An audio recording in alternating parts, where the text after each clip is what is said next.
মুনিয়া চঞ্চল পায়ে ছুটে এসে আপু বলে মোমকে জড়িয়ে ধরল। মোমো বোনকে আদর করে দিল। আতিফা ড্রয়িং রুমে এসে রাশেদের সাথে টুকটাক কথা বলছেন। আইমান, ময়ূরী, খলিলের সাথেও ভালো মন্দ জিজ্ঞেস করে ফ্রেশ হতে চলে গেল। মোম বাবা মায়ের উদ্দেশ্যে প্রশ্ন ছুড়ল, তোমরা এখানে কখন এসেছো? তোমরা আসবে আমাকে বলনি কেন? খলিল জবাব দিলেন, তোরা আসার কিছুক্ষণ আগে এসেছি। তুই নাকি কিছুদিন ধরে বায়না করছিলি বাড়ি যাওয়ার জন্য। সেজন্য আগুন বাবাজি আমাদের ফোন করে বলে এখানে এসে তোর সাথে দেখা করে যেতে। আগুন নাকি কলেজ থেকে ছুটি পাচ্ছে না, তাই আমরাই চলে আসলাম তোকে দেখতে। আমরাও তো তোকে অনেকদিন ধরে দেখি না, আর আমাদের আসতে কোনো সমস্যা হয়নি। জামাই গাড়ি পাঠিয়েছিল আমাদের নিয়ে আসার জন্য। তোকে সারপ্রাইজ দিব বলে জানানো হয়নি। জামাই তোকে জানাতে নিষেধ করেছিল। মোম গাল ফুলিয়ে বলল, তবুও একবার জানালে কি হতো? রাশেদ মোমের দিকে চেয়ে মুচকিয়ে হেসে বললেন, বলে দিলি কি আর সারপ্রাইজ থাকে? সারপ্রাইজ তো না বলেই দেয়, তাই না? মোম শ্বশুরের কথাই সম্মতি প্রকাশ করল, কিন্তু মনে মনে আগুনের প্রতি চাপা অভিমান হলো। মোম আমতা আমতা করে আতিফাকে জিজ্ঞেস করল, মা উনি কোথায় জানো কি? কে? আগুনের কথা বলছিস? মোম ছোট করে উত্তর দিল, হ্যাঁ। গাড়ি ঢাকায় পৌঁছানোর পর আগুন নিচে গিয়েছিল আমাদেরকে এগিয়ে নিয়ে আসতে। আমাদের বাসায় পৌঁছে দিয়ে আবার বেরিয়ে গিয়েছে। তার নাকি একটা কাজ আছে। ওহ, তোমরা কথা বলো, আমি ফ্রেশ হয়ে আসছি। মোম ফ্রেশ হতে চলে গেল। মুনিয়াও চলল বোনের সাথে। মোম ড্রেস নিয়ে ওয়াশরুমে ঢুকে পড়ল। মুনিয়া বাচ্চা সুলভ ডাগর ডাগর আঁখি তুলে আগুনের রুমটা অবলোকন করছে। রুমটা মুনিয়ার ভীষণ পছন্দ হয়েছে। এগিয়ে গিয়ে ধূপ করে তুলতুলে নরম বিছানায় বসে পড়ল। বসতেই বিছানা কিঞ্চিত নিচের দিকে গর্ত হয়ে গিয়েছে। মুনিয়া ভয় পেয়ে তুরন্ত উঠে দাঁড়ায়। মোম ফ্রেশ হয়ে এসে দেখে মুনিয়া ড্যাব ড্যাব করে বিছানার দিকে তাকিয়ে আছে। তোয়ালে দিয়ে মুখ মুছতে মুছতে জিজ্ঞেস করলো, কি রে, কি দেখছিস? বোনের বোকা বোকা কথায় মোম ফিক করে হেসে ফেলল। ড্রেসিং টেবিলের ড্রয়ার থেকে কতগুলো চকলেট বের করে মুনিয়ার হাতে দিল। চকলেট পেয়ে মুনিয়া খুব খুশি হলো। সহসা বোনকে জড়িয়ে ধরল। মোম হেসে মুনিয়ার গাল টিপে দিল। বোনের হাত টেনে বিছানায় বসিয়ে নিজেও পাশে বসল। অদর কোণে হাসি বজায় রেখে বলল, আপু, তোমাদের খাটে বসলে সেটা হালকাভাবে নিচের দিকে চলে যায় কেন? কারণ খাটের মধ্যে বিছানায় জাজিমটা একটু বেশিই নরম। তোর দুলা ভাই অর্ডার দিয়ে বানিয়েছে, সেই জন্য কোনো ভারী ব্যক্তি বা বস্তু খাটের উপর পড়লে সেটা কিঞ্চিত নিচের দিকে চলে যায়। মুনিয়া চকলেট খেতে খেতে জবাব দেয়, কত সুন্দর। আমাদের বাড়ির বিছানা এত নরম না, শুলে কেমন শরীর ব্যথা করে। মুনিয়ার রাজ্যের সকল কথা জুড়ে দিল। কতদিন পর বোনকে কাছে পেয়ে মোমো মনোযোগ সহকারে মুনিয়ার কথাগুলো শ্রবণ করছে। কিছুক্ষণ পর ওদের সাথে আইমান, ময়ূরীও এসে যোগ দিল। মোম বেশি কিছু বলছে না, চুপ করে ওদের কথা শুনছে। রুমটাকে হাস্যোজ্জ্বল প্রাণবন্ত করে রেখেছে আইমান। ওর এক একটা মজার মজার কথাই মুনিয়া খিলখিল করে আসছে। ইতোমধ্যে আইমানের সাথে মুনিয়ার বেশ ভাব হয়ে গিয়েছে। রাত 8টা পর্যন্ত ওরা আড্ডা দিয়েছে। আগুন এখনো বাসায় ফিরেনি। মোমের চিন্তা হতে লাগলো। চঞ্চল পায়ে রান্নাঘরে চলে গেল। সেখানে মিনা রান্না করছেন। তাকে হাতে হাতে সাহায্য করে দিচ্ছেন আতিফা। দুই বেয়ান মিলে কথা বলছেন আর রান্না করছেন। মোম গিয়ে তাদের পাশে দাঁড়ায়। মোমকে দেখে মিনা হাসি মুখে জিজ্ঞেস করলেন, কিছু বলবে? মোম ঠোঁটে ঠোঁট চেপে দাঁড়িয়ে আছে। আগুনের কথা জিজ্ঞাসা করবে কি করবে না সেটাই ভাবছে। মোমের আর জিজ্ঞেস করার প্রয়োজন হলো না। তখনই ওর সকল দ্বিধাদ্বন্দ্বের অবসান ঘটিয়ে কেউ একজন ডোরবেল বাজালো। মিনা মোমকে উদ্দেশ্য করে বললেন, দেখো, হয়তো আগুন এসেছে, যাও গিয়ে দরজাটা খুলে দাও। মিনার বলতে দেরি হলেও আগুন এসেছে শুনে মোমের চঞ্চল পা যুগল ছুটতে দেরি করল না। মেয়ের চলে যাওয়ার দিকে এক দৃষ্টিতে তাকিয়ে রইলেন আতিফা।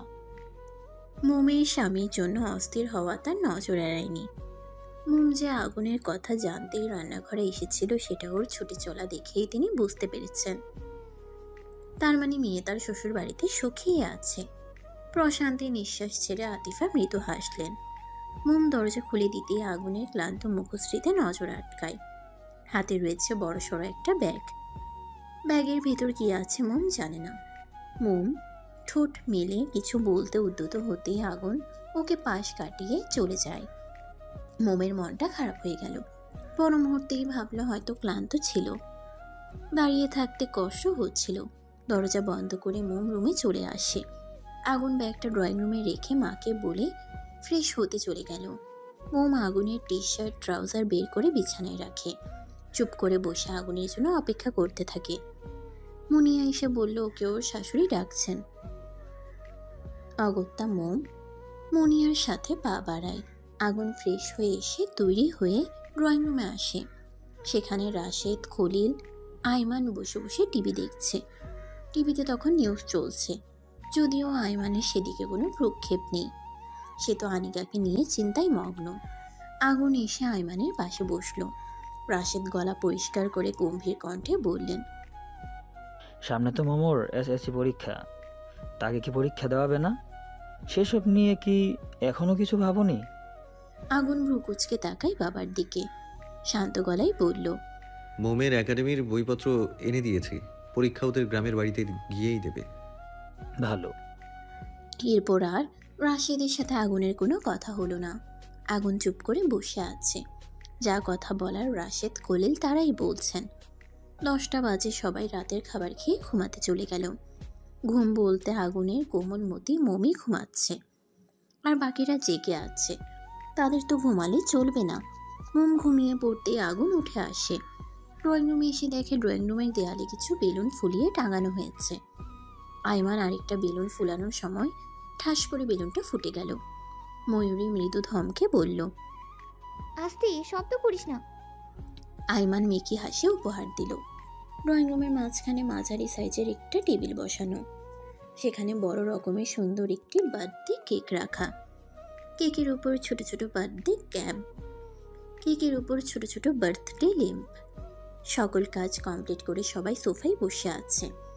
অপেক্ষা রাত 12টা। সময় যেন যাচ্ছেই না। রাত জাগা মানুষগুলোর অপেক্ষার অবসান ঘটিয়ে ঘড়ির কাঁটা প্রায় 12টার কাছাকাছি পৌঁছালো। এখনো 10 মিনিট বাকি। আগুন গিয়ে চটজলদি মোমকে ডেকে তুলল। মোম ঘুম ঘুম চোখে পিটপিট করে তাকায়।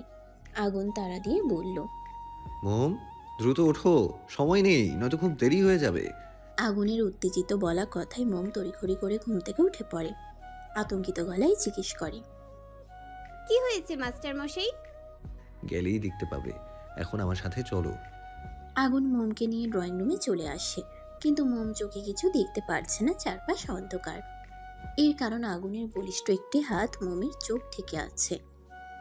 আগুন টেবিলের সামনে মোমকে দাঁড় করিয়ে আস্তে করে মোমের চোখ থেকে হাতটা সরিয়ে নিল।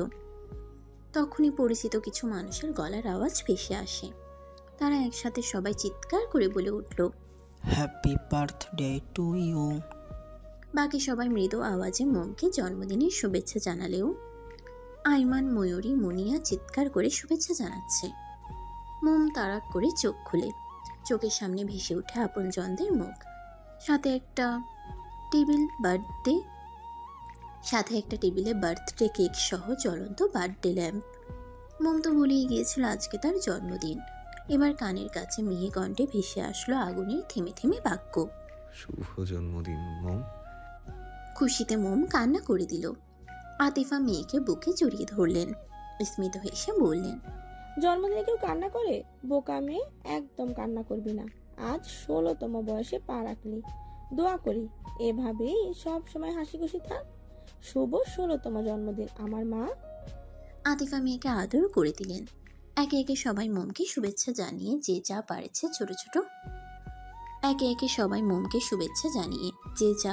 ছোট ছোট গিফট মোমের হাতে তুলে দিল।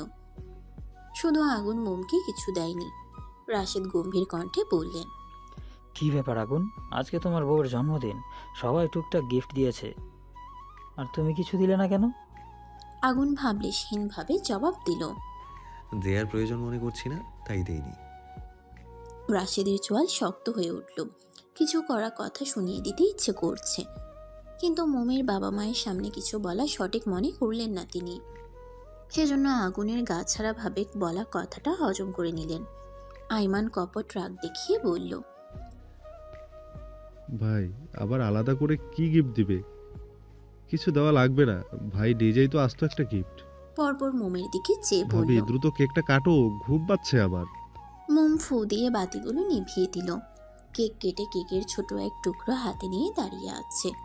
মোম বুঝতে পারছে না সর্বপ্রথম কাকে কেক খাওয়ানো উচিত। এখানে প্রত্যেকটা মানুষই ওর আপন, কাকে রেখে কাকে আগেই খাওয়াবে।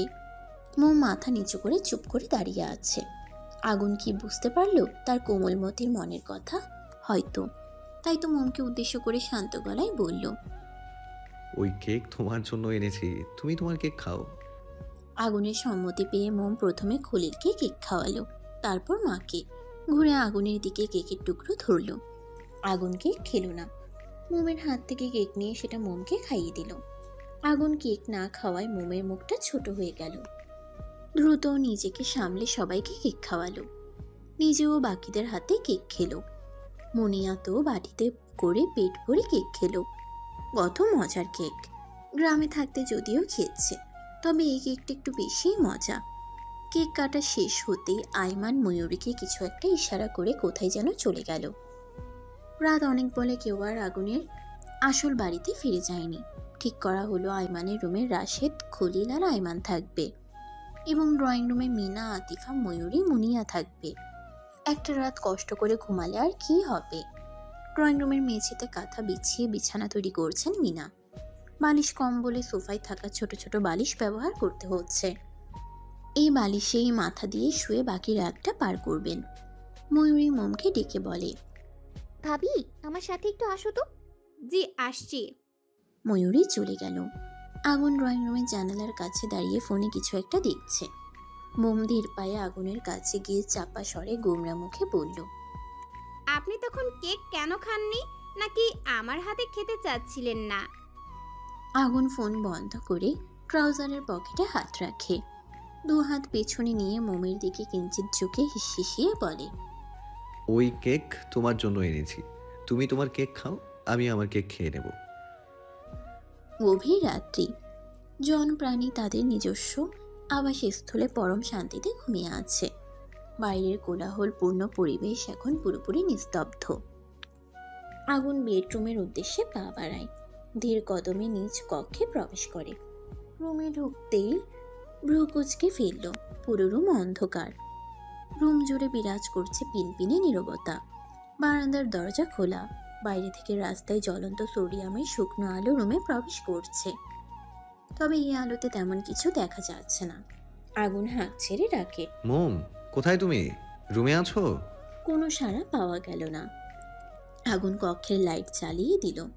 পেছন ফিরে তাকাতেই নেত্র যুগলে ফুটে ওঠে অবাকের রেশ। বিস্ময় হয়ে তাকিয়ে থাকে বিছানায় বসে থাকা এক অপ্সরার দিকে। বধূর মতো সেজে আগুনেরই বিছানায় বসে আছে কোনো এক সুন্দরী রমণী। রমণীর মুখ দেখা যাচ্ছে না। বড় করে ঘোমটার আড়ালে তার মুখশ্রী লুকিয়ে আছে। গুটিসুটি হয়ে বসে আছে চুপ করে। আগুন এগিয়ে যায় তার নিকট। পাশে বসতেই রমণীটি নড়ে চড়ে উঠল। আগুন অধৈর্য সহিত রমণীর মাথার ঘোমটাটা ফেলে দিল। অমনি চোখের সামনে ভেসে ওঠে আগুনের কোমল মতির স্নিগ্ধ মুখশ্রী। আগুন বোকার মতো ড্যাব ড্যাব করে তাকিয়ে আছে। এটা কি সত্যি নাকি স্বপ্ন? আগুন শুষ্ক ঢোক গিলে কাপা হাতে মোমের এক গাল ছুঁয়ে দিল। মোমের চোখ দুটো বন্ধ। আগুনের ছোঁয়ায় মোমের শরীরে চিরচেনা সেই কম্পন নামল। আগুন মোমের হাত ধরে বিছানা থেকে নেমে এসে ফ্লোরে দাঁড় করালো। তীক্ষ্ণ দৃষ্টিতে মোমের আপাত মস্তক পর্যবেক্ষণ করছে সে।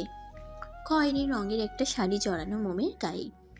লম্বা চুলগুলো খোলা, সেথায় পেছনে কয়েকটা ক্লিপ আটকানো। মুখে মেকআপ না থাকলেও হালকা সাজ বিদ্যমান। চোখে মোটা করে গাঢ় কাজল দেওয়া, ঠোঁটে লাল লিপস্টিক। ছোট্ট নরম নাকে আগুনের নামে পড়া সাদা পাথরের নাকফুল, যা লাইটের আলোয় জ্বলজ্বল করছে। এতেই যেন মোমের সৌন্দর্য আরও দ্বিগুণ বৃদ্ধি পেয়েছে। আজ কানে গলায় হাতে স্বর্ণের অলংকার নেই, সেটাই রয়েছে পাথরের কানের ঝুমকো। গলায় পাথরের লকেট বিশিষ্ট একটা চেন আর হাতে কাচের চুড়ি। মোম মাথা নিচু করে দাঁড়িয়ে আছে। মোমের হাত পা মৃদু কেঁপে কেঁপে উঠছে। আগুন মুগ্ধ দৃষ্টিতে চেয়ে আছে তার দিকে।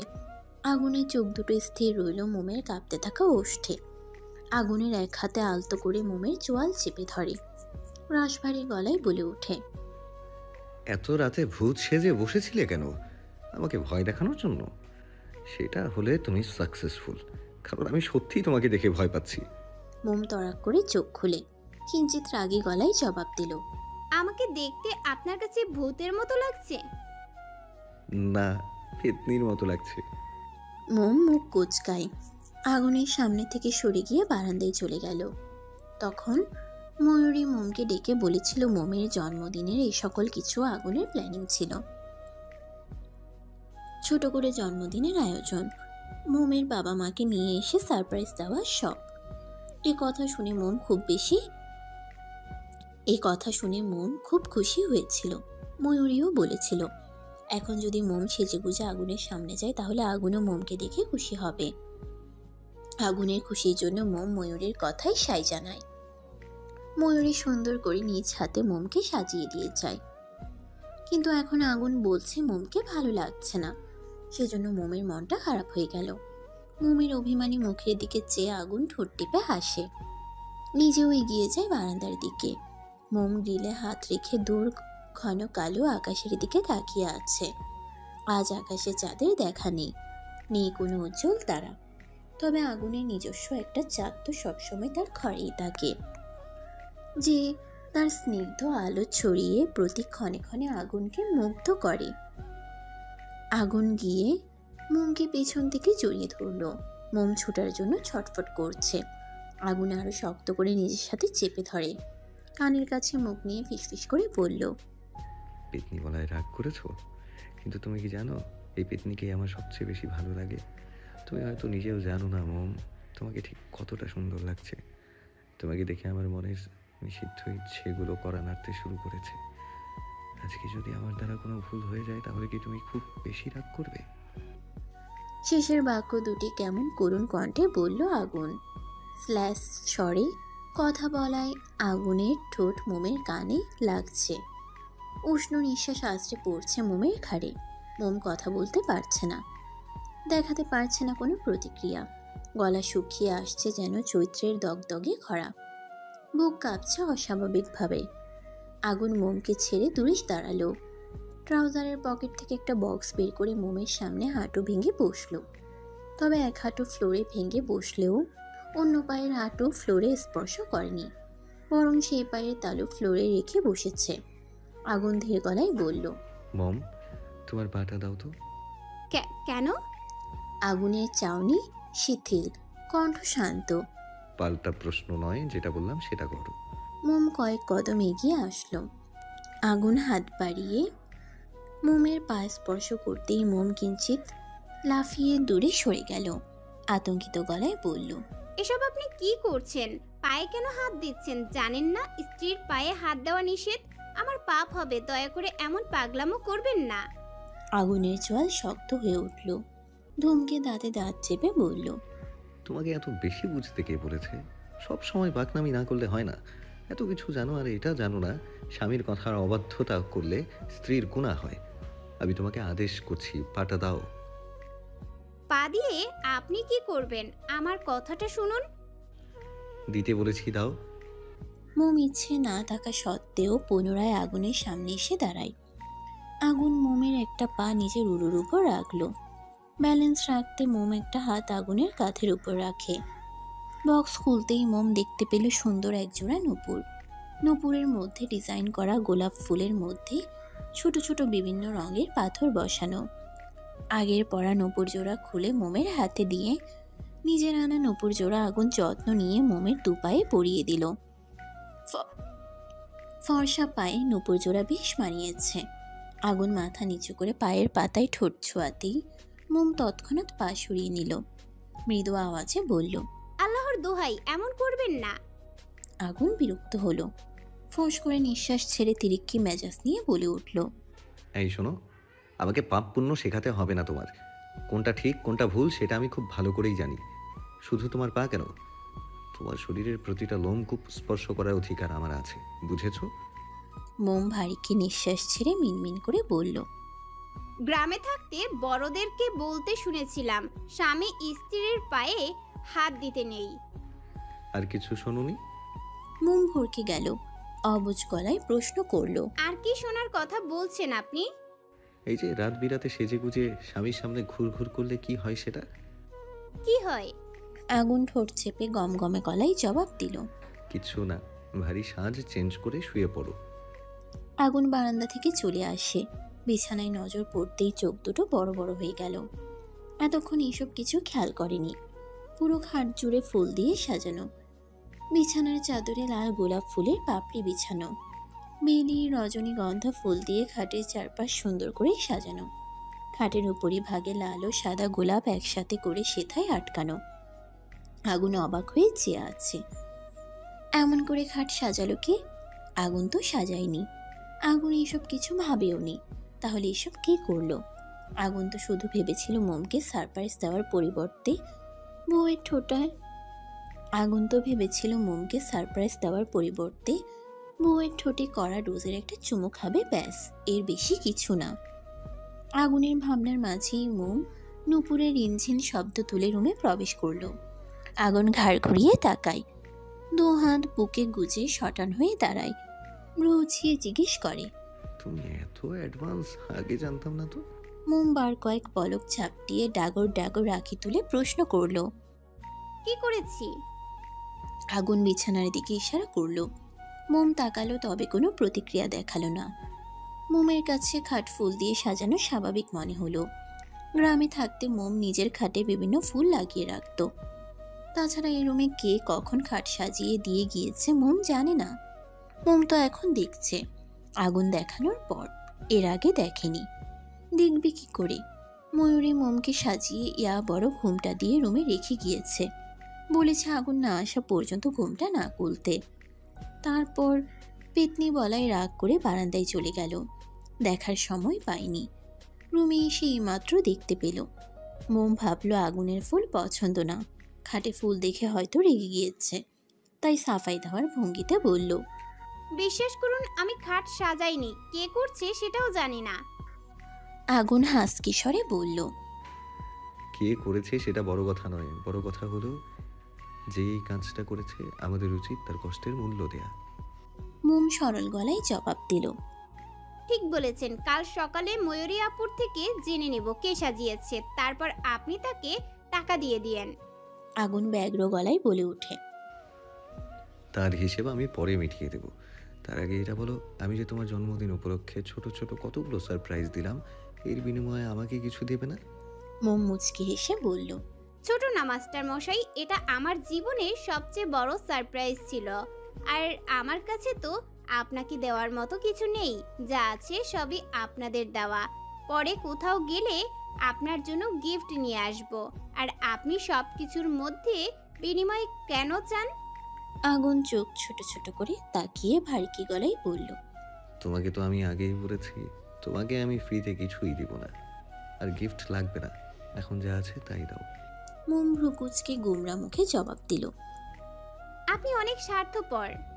আগুন ভাবে বলল, নিজের জিনিস নিয়ে আমি সবসময় সিরিয়াস। এতে যদি স্বার্থপর ট্যাগ লাগাতে হয় তাতেও আমার কোনো আপত্তি নেই। মোম হতাশ কণ্ঠে বলল, আমার কাছে কিছু নেই। আগুন পাত্তা দিল না, নিরেট স্বরে বলল, আজ যদি তোমায় গভীরভাবে ছুঁয়ে দেই তাহলে কি আবার খুব বেশি অন্যায় হবে? আমাদের দুজনের সম্পর্কের মিষ্টি সূচনা আজ তোমার জন্মদিন উপলক্ষে শুরু করলে কি ক্ষতি হয়ে যাবে? আগুনের মোহনীয় কণ্ঠে মোমের নারীসত্তা কেঁপে ওঠে। মোম ভালো করে বুঝতে পারছে আগুন কিসের ইঙ্গিত করছে।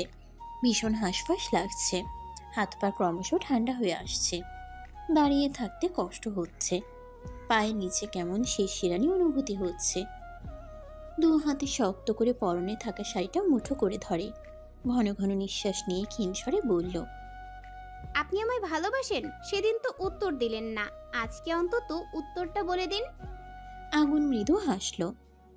মোমের দিকে কয়েক কদম এগিয়ে গিয়ে দাঁড়ালো। মোমের কাজল কালো চোখের দিকে গভীর দৃষ্টিতে তাকিয়ে শীতল গলায় বলল, ভালোবাসা জাহির করে বলার মতো কোনো বিষয় না, এটা অনুভব করার বিষয়। অনেক স্বামী স্ত্রী আছে যারা সব সময় ভালোবাসি ভালোবাসি বলে। কখনো যদি স্বামী প্যারালাইজড হয়ে যায় তখন বেশিরভাগ স্ত্রী সেই স্বামীকে ত্যাগ করে অন্য পুরুষে আসক্ত হয়ে পড়ে। আবার যে সকল স্ত্রীরা এসিডে ঝলসে তার সৌন্দর্য হারিয়ে ফেলে এবং মা হওয়ার ক্ষমতা চলে যায়, সেই সকল স্ত্রীদের একা ফেলে স্বার্থপর স্বামীরা চলে যায়। তাহলে এবার তুমি আমাকে বলো, এখানে ভালোবাসি বলার সার্থকতা কোথায়? এমন ভালোবাসা তোমার মাস্টার মশাই বাসে না মোম। ভালোবাসি শব্দটা না বললেও ভালোবাসা যায়। অজান্তেই তুমি আমার হৃদয়ের কতখানি জুড়ে রয়েছো সেটা হয়তো আমি নিজেও জানি না। তুমি আমার বাগানের যত্ন করা সেই ফুল, যাকে আমি মনের গহীনে লুকায়িতভাবে লালন করি, অনুভব করি। মোম মায়া ভরা নয়নে এক দৃষ্টিতে তাকিয়ে আছে স্বামীর আদলে। আগুন ভারী নিঃশ্বাস ছেড়ে পুনরায় বলল, আমি তোমার প্রতি আমার ভালোবাসার বর্ণনা দিয়ে হাজার হাজার কবিতা লিখতে পারি, তবে শব্দ দিয়ে আমার ভালোবাসা প্রকাশ করা শেষ হবে না। মোম কিছু বলল না, নিচের দিকে তাকিয়ে আছে। শরীর এখনো মৃদুভাবে কাঁপছে। আগুন আরেকটু এগিয়ে এসে মোমের সাথে ঘনিষ্ঠ হয়ে দাঁড়ালো। তখনই শুনতে পায় আগুনের হৃদয় নিংড়ানো ডাক, কোমলমতি। মোমের হৃদয় স্পন্দন কাঁপছে অস্বাভাবিকভাবে। আগুন নেশাক্ত চোখে তাকিয়ে আছে তার বউয়ের নিষ্পাপ মুখশ্রীর দিকে। মোম দাঁড়িয়ে থাকতে পারছে না। ছোট্ট শরীরের ভর ছেড়ে দিল আগুনের প্রশস্ত বুকে। আগুন তুরন্ত আগলে নিল বউয়ের ছোট্ট নরম শরীর। আগুন আবারও ব্যগ্র গলায় ডেকে ওঠে, মোম। মোম এবারেও নির্বিকার রইল। তবে আগুনের ডাকে সারা স্বরূপ তাকে শক্ত করে জড়িয়ে ধরল। প্রশস্ত বুকে মুখ ঘষে নীরবে সম্মতি দিল তার চাওয়া পাওয়া। আগুন বুঝে নিল বউয়ের আবদার। ঠোঁটে ফুটে উঠল প্রাপ্তির হাসি। নিজ হাতে সযত্নে মোমের হাতের চুড়িগুলো খুলে দিল। কানের দুল খুলে সেথায় চুমু খেল। মোম উত্তেজনায় আগুনের টি শার্ট খামছে ধরে। বুকের ভেতর আরো গভীরভাবে ঢুকে যাওয়ার চেষ্টা করে। গলার চেইন খুলে কাঁধে উষ্ণ ঠোঁটের বিচরণ ঘটালো। মোমের কেঁপে ওঠা শরীরটা মুহূর্তেই পাজাকলি তুলে নিল। ফুলসজ্জিত বেডে আস্তে করে শুয়ে দিয়ে লাইট নিভিয়ে দেয়। ড্রিম লাইট জ্বালিয়ে পুনরায় বউয়ের নিকট ফিরে আসে। টি শার্টের বোতাম খুলে একটানে সেটা গা থেকে খুলে দূরে ছুঁড়ে মারে। অবহেলায় সেটার ট্রাই হয় ওয়ার্ড্রবের কাছে। মোম চোখ খিচে বন্ধ করে নিল। লজ্জায় শরীরটা অবশ অবশ লাগছে। এই বুঝি মোম শেষ হয়ে যাবে। আগুনের ভালোবাসা ঢেউয়ের তোপে ওকে ভাসিয়ে নিয়ে যাবে। মোমের শরীরের উপর আধশোয়া হয়ে মুগ্ধ দৃষ্টিতে চেয়ে আছে আগুন। মোমের লজ্জা মাখা মুখশ্রীর দিকে তাকিয়ে শুকনো ঢোক গিলল। এই লজ্জা মাখা মুখ আগুনকে আরো উন্মাদ করে তুলছে। মোম টের পাচ্ছে আগুনের গরম নিঃশ্বাস, যা মোমের মুখে আছড়ে পড়ছে। মোম এক হাতে বিছানার চাদর খামচে ধরেছে, অন্য হাত আগুনের বুকে লেগে আছে। মোম চোখ বন্ধ করা অবস্থায় অনুভব করল ওর কপালে কারো উষ্ণ ঠোঁটে দৃঢ় পরশ। আগুন চুমু খেলো বউয়ের চোখে, নাকে, নরম গালে। গাঢ় করে চুমু বসালো বউয়ের কোমল থুতনিতে। মুহূর্তেই মোমের চোখ থেকে গড়িয়ে পড়ল নোনা জল। আগুন মোমের থুতনিতে চুমু খেয়ে ভালোবাসার চিহ্নস্বরূপ বসিয়ে দিল কামড়ের দাগ। ব্যথায় মোমের চোখ দিয়ে টপ টপ করে পানি পড়ছে।